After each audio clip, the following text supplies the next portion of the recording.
마이키 셰릴이 오늘 57대 뉴저지 주지사로 공식 취임했습니다. 연방대법원이 20일에도 도널드 트럼프 행정부의 상호관세 정책 위법성 여부에 대한 판단을 내리지 않았습니다. 지난해 뉴욕시 내 스몰 비즈니스 5천여 곳이 폐업한 것으로 나타났습니다. 뉴저지주에서 시속 20마일 미만의 저속형을 포함한 모든 전기자전거를 이용하는 주민들은 운전면허 취득과 주정부 등록, 보험 가입 등이 의무화됐습니다. 모두가 누릴 수 있는 권리, 바로 아름다움입니다. 키스는 누구나 더 쉽고 당당하게 자신의 아름다움을 즐길 수 있는 세상을 꿈꿉니다. 키스는 우리 모두의 미래가 더 아름답게 빛날 수 있도록 최선을 다할 것입니다. 당신의 아름다움의 모든 순간, 키스가 함께합니다.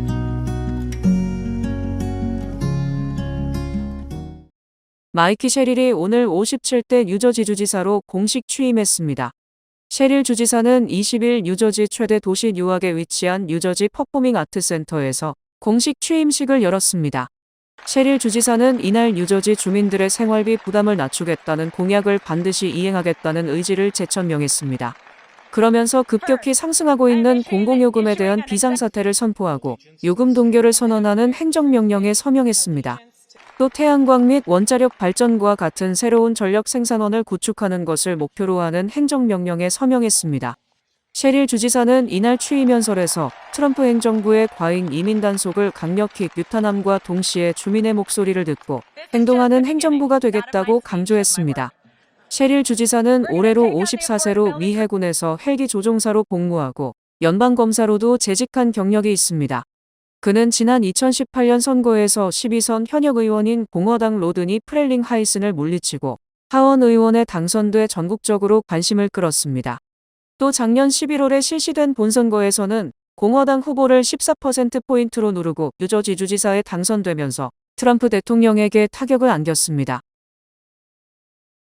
연방대법원이 20일에도 도널드 트럼프 행정부의 상호관세 정책 위법성 여부에 대한 판단을 내리지 않았습니다. 연방대법원은 이날 홈페이지를 통해 파산 관련 민사사건을 포함한 3건이 판결을 공개했지만 트럼프 대통령의 관세 부과 권한을 다투는 사건은 판결 목록에 포함되지 않았습니다. 블룸버그 통신은 대법원이 곧 4주간의 휴회에 들어갈 예정이라며 통상적인 판결 발표 절차에 따르면 관세 정책에 대한 판결이 나올 가능성이 있는 다음 날짜는 2월 20일이라고 전했습니다. 이어 트럼프 대통령의 대표적인 경제 정책을 둘러싼 소송이 해결되기까지는 최소 한 달은 더 걸릴 것으로 보인다고 덧붙였습니다. 지난해 뉴욕시 안에서 스몰 비즈니스 5천여 곳이 폐업한 것으로 나타났습니다. 이는 2020년 초 코로나19 팬데믹으로 인해 지역 경제가 마비된 이후 가장 큰 폭의 감소세입니다. 뉴욕시 경제개발공사가 지난 15일 발표한 새로운 자료에 따르면 2025년 2분기에 3,500개 이상의 사업체가 새로 설립됐지만 같은 분기 동안 8,400개의 사업체가 폐업했습니다. 이에 따라 총 4,900개의 사업체가 사라진 것입니다. 뉴욕시의 신규 기업 설립 둔화는 팬데믹 이후 느리고 불안정한 회복세를 보이던 뉴욕 경제가 다시 위축되고 있음을 보여주는 최근의 징후입니다. 지난해 뉴욕시의 노동시장 상황도 악화된 것으로 나타났습니다. 민간 기업들은 11월까지 단 18,500개의 일자리를 추가하는 데 그쳤는데 이는 전년도의 약 9만 개에 비해 크게 줄어든 수치입니다. 보고서에 따르면 빠르게 변화하는 미디어 및 기술 분야를 포함한 정보 산업과 회계 및 장부 정리를 포함한 전문 서비스와 같은 대규모 화이트 칼라 산업에서 사업체 폐업률이 높게 나타났습니다. 경제개발공사가 발표한 보고서는 뉴욕 시민들의 재정적 어려움을 해결하겠다고 공약한 조란 맘단이 시장이 직면하게 될 과제들을 보여주고 있습니다. 뉴저지주에서 시속 20마일 미만의 저속형을 포함한 모든 전기자전거를 이용하는 주민들은 운전면허 취득과 주정부 등록, 보험 가입 등이 의무화됐습니다. 필 머피 뉴저지 주지사는 임기 마지막 날인 19일 모든 전기자전거에 대해 운전면허 취득과 주정부 등록, 보험 가입 등을 의무화하는 법안에 서명했습니다. 이에 따라 고속형과 저속형 등 모든 전기자전거를 운전하려면 15세 이상이어야 하고 주차량국이 발급한 운전면허증을 소지해야 합니다. 뉴저지 차량국에 따르면 전기자전거 면허를 취득하려면 운전자는 만 15세 이상이어야 하고 6가지 신분증을 제시해야 하며 필기시험과 시력검사를 통과하고 최소 20일 동안 임시면허를 소지한 후 도로 주행시험에 합격해야 합니다. 운전면허가 있는 운전자들은 따로 면허를 취득하지 않아도 됩니다. 머피 전 주지사는 전기자전거 사용이 증가하는 시대에 살고 있는 상황에서 비극적인 사고를 예방하기 위해 이와 같은 조치를 취하고 관련 규정을 업데이트하는 것이 필요하다고 말했습니다. 2025년 소득에 대한 세금 보고 시즌이 오는 1월 26일 시작되는 가운데 연방국세청의 올해 세금 보고 소득 기준에 따라 독신 납세자는 연간 소득이 15,750달러를 초과할 경우 세금 보고를 해야 합니다. 65세 이상 독신자의 경우에는 최소 보고 소득 기준이 17,550달러로 상향 적용됩니다. 이처럼 연령에 따라 기준이 달라지는 이유는 표준 공제액이 노년층에게 더 높게 적용되기 때문입니다. 65세 미만 부부가 공동 신고를 하는 경우 합산 소득이 31,500달러를 넘으면 보고 의무가 발생합니다. 배우자 중 한 명이 65세 이상이면 기준은 33,100달러, 2명 모두 65세 이상이면 34,700달러로 높아집니다. 다만 국세청은 소득이 이러한 기준에 미치지 않더라도 세금 보고를 고려할 필요가 있다고 강조했습니다. 근로소득 세액공제, 자녀 세액공제, 교육비 공제 등 각종 세액공제를 받을 수 있는 경우 환급을 받을 가능성이 있기 때문입니다. 특히 원천징수로 이미 세금을 납부한 경우 소득이 낮아도 세금 보고를 통해 환급을 받을 수 있습니다. 이외에도 자영업 소득, 특정연금 이자 소득, 건강보험 보조금 관련 정산 등 추가적인 보고 요건이 적용될 수 있어 회계사를 통해 확인이 필요합니다. IRS는 세금 보고 대상 여부를 사전에 점검하고 환급 가능성까지 고려해 준비할 것을 권고했습니다. 진보 진영의 압도적인 지지를 받고 선거에서 승리한 조란 맘다니 뉴욕시장이 취임 후 비교적 절제된 행보를 보이고 있다고 CNN이 지난 19일 보도했습니다. 지난 1일 취임할 때만 해도 급진적으로 비치는 걸 두려워해 원칙을 버리지 않겠다고 선언했지만 이후 현실 정치에 적응하는 모습을 보인다는 것입니다. 맘다니 시장은 최근 캐시 호컬 뉴욕주지사가 증세 없이 유아교육 예산을 일부 확대하겠다는 방침을 발표하자 기립박수에 동참했습니다.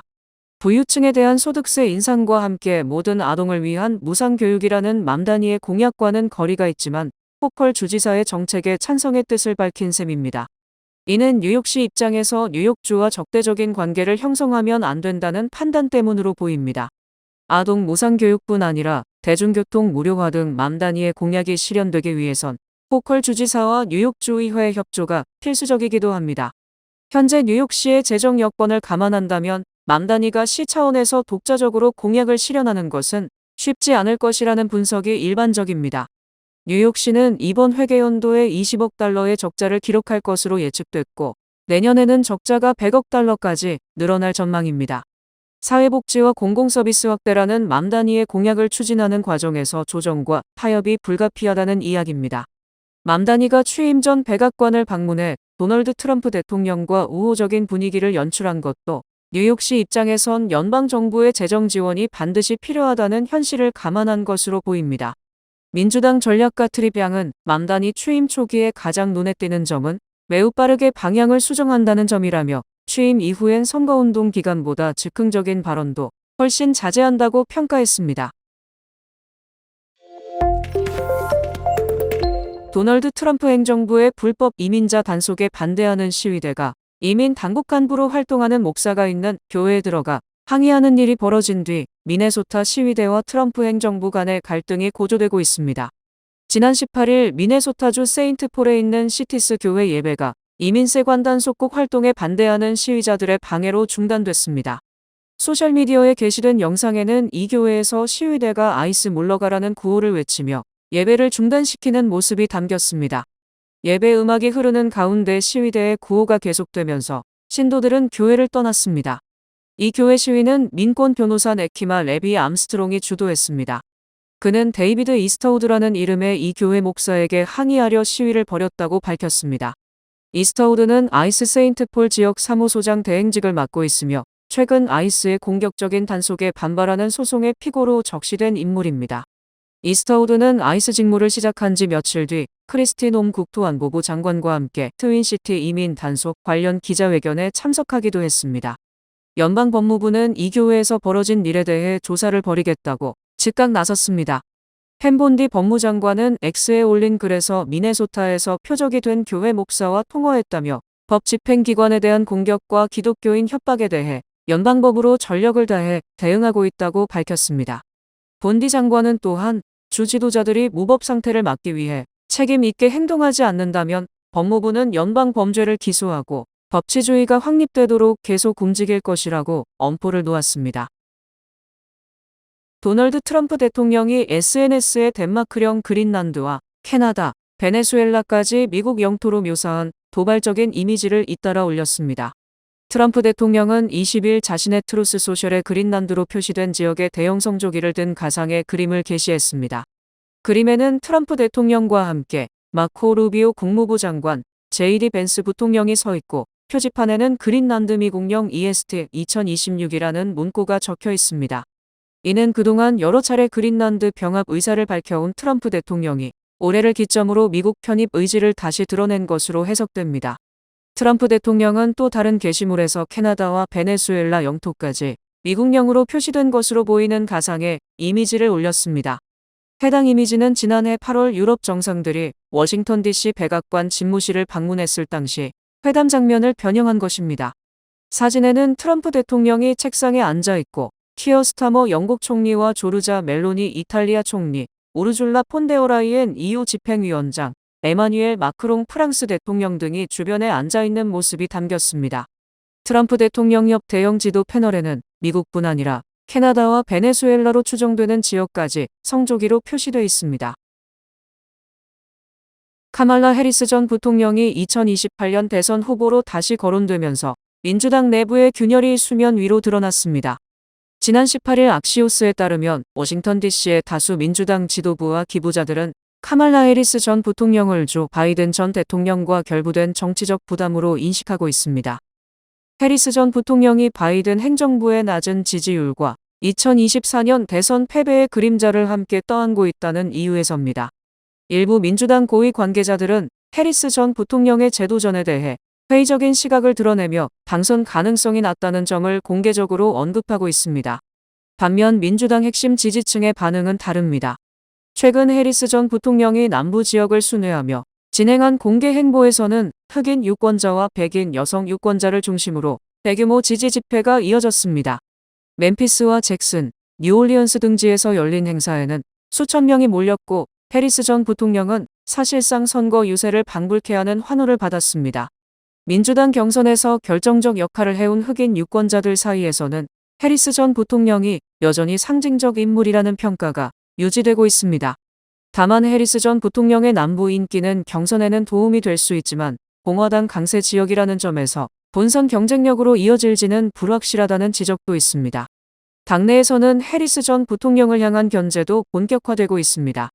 개빈 뉴섬 캘리포니아 주지사는 최근 보수 성향 인사를 초대하는 팟캐스트에서 해리스 전 부통령의 과거 발언을 문제 삼으며 사실상 거리를 두는 발언을 내놨습니다. 해리스 전 부통령은 아직 공식적인 출마 선언은 하지 않았지만 최근 남부 순회 일정과 책 홍보 투어를 통해 정치적 존재감을 적극적으로 부각하고 있습니다. 그는 미국의 지도자가 되려면 남부를 이해해야 한다고 강조하며 유권자 접촉을 이어가고 있습니다. 워너브라더스 디스커버리와 넷플릭스가 720억 달러 규모 전액 현금 인수 계약을 체결했습니다. 오는 4월까지 진행되는 주주투표를 통과하면 거래는 최종 확정됩니다. 워너브라더스 디스커버리와 넷플릭스는 20일 넷플릭스가 워너브라더스 스튜디오와 HBO 맥스 스트리밍 사업을 전액 현금으로 인수하는 새로운 계약을 체결했다고 발표했습니다. 이번 전액 현금 거래는 주당 27.75달러로 넷플릭스가 이전에 제시했던 현금과 주식 혼합 거래를 대체합니다. 이는 경쟁 입찰자인 파라마운트가 워너브라더스 전체를 대상으로 현금 779억 달러를 제시하며 적대적인 인수에 뛰어든 가운데 나온 제안입니다. 넷플릭스의 제안 가치는 총 720억 달러로 유지됩니다. 넷플릭스의 전액 현금 거래 제안은 파라마운트와 넷플릭스 사이에서 갈등하던 일부 주주를 설득하는데 도움이 될 것으로 보인다고 월스트리트저널은 평가했습니다. 그렉 피터스 넷플릭스 공동 최고 경영자는 성명에서 이번 수정된 계약의 거래에 대한 우리의 의지를 보여주며 워너 주주를 위한 프로세스를 가속화한다고 말했습니다.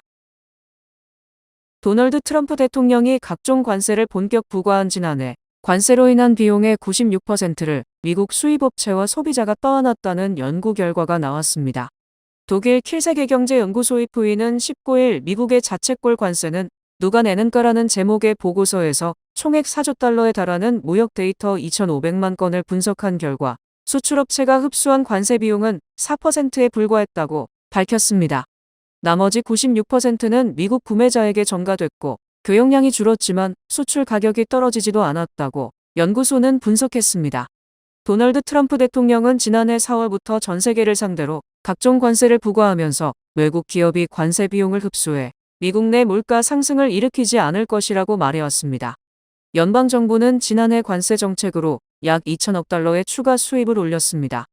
하지만 연구소는 관세가 수입품에 붙는 일종의 소비세 역할을 한다며 기업은 장기적으로 마진이 감소하고 소비자는 더 비싼 가격에 직면할 것이라고 밝혔습니다. 연구소는 외국이 관세를 부담한다는 주장은 신화에 불과하고 데이터는 정반대로 미국인들이 대가를 치른다는 사실을 보여준다며 미국 정부의 수사와 달리 징벌적 관세의 비용은 외국 수출업체에 전가되지 않고 미국 경제 자체를 해친다고 말했습니다. 월스트리트 저널은 이 연구 결과를 두고 트럼프 대통령의 핵심 주장과 상반된다면서 재개되는 유럽과 무역 전쟁에서 그가 불리한 위치에 설 수 있음을 시사한다고 논평했습니다. 디즈니 애니메이션 주토피아2가 전 세계 박스오피스에서 17억 달러를 벌어들여 할리우드 애니메이션 중 역대 최고 흥행작으로 등극했습니다. 19일 박스오피스 모조에 따르면 주토피아2는 이날까지 북미 지역 3억 9,324만 달러, 북미 외 지역 13억 1,330만 달러를 합해 전 세계에서 17억 654만 달러의 티켓 매출을 기록했습니다. 이는 인사이드 아웃2가 거둬들인 16억 9,886만 달러를 넘어 역대 할리우드 애니메이션 중 최고 흥행 수입입니다. 디즈니는 이로써 주토피아2 1위, 인사이드 아웃2 2위, 겨울왕국2 3위까지 할리우드 애니메이션 흥행 기록 1에서 3위를 자사의 작품이 차지하게 됐다고 밝혔습니다. 또 애니메이션뿐 아니라 전체 영화를 통틀어 주토피아2는 전 세계 9위 흥행 기록을 세웠습니다. 뱅크 오브 호프가 드리는 경쟁력 있는 이자율에 6개월 및 9개월 프로모 플러스 CD 가까운 뱅크 오브 호프 지점에서 만나보세요.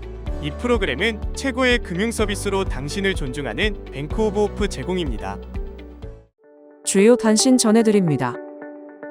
테네시주 녹스빌에서 오랜 기간 무보험 저소득층을 위해 무료 진료를 이어온 김유근 박사가 지난 16일 향년 81세에 별세했습니다. 뱅크 오브 호프의 최장수 이사 중 한 명인 황윤석 이사가 올해 2026년 주주총회를 끝으로 이사회에서 은퇴한다고 뱅크 오브 호프가 16일 밝혔습니다. 트럼프 대통령이 전 세계 130여 개국에서 정치인, 기업인, 국제기구 대표 등 약 3,000명이 집결하는 다보스 포럼에 오는 21일 특별 연설을 합니다. 그는 연설을 통해 미국의 에너지와 인공지능 패권 강화, 우크라이나 종전 방안, 베네수엘라 군사 개입 가능성을 언급할 것으로 보입니다. 블라디미르 푸틴 러시아 대통령이 러시아 정교회 주요 종교 행사인 주연절을 맞아 얼음물 목욕 의식을 치렀다고 발표했습니다. 전 세계 상위 12명의 자산이 세계 하위 40억 명의 총자산보다 많은 것으로 집계됐습니다. 특히 전 세계 억만장자들의 총자산이 지난해 18조 3천억 달러로 사상 최대치를 기록한 반면 같은 기간 빈곤 감소 속도는 정체된 것으로 나타났습니다. 국제통화기금 IMF가 올해 세계 경제 성장률이 3.3%를 기록할 것으로 전망했으며 미국은 올해 2.4% 성장할 것으로 예상했습니다. 세계 최대 완구기업 마텔이 브랜드 역사상 처음으로 일부 자폐인들이 감각을 느끼거나 흥분할 때 보이는 스티밍, 손 퍼덕임 등의 동작을 표현할 수 있도록 만들어진 자폐증 바비 인형을 공개했습니다. 퓨리서치 센터가 전국 히스패닉 성인 4,923명을 대상으로 여론조사를 실시한 결과 히스패닉 유권자의 70%가 트럼프 대통령의 국정 수행을 부정적으로 평가했습니다. 날씨 전해드립니다. 수요일인 내일은 흐리겠습니다. 낮 최고 기온은 37도, 최저 기온은 34도입니다. 해 뜨는 시간은 7시 15분, 해 지는 시간은 5시입니다. 이상으로 주간 날씨와 세계 날씨 전해드립니다.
이상으로 1월 20일 화요일 TKC 뉴스데스크 여기서 마치겠습니다. 시청해주신 여러분 고맙습니다.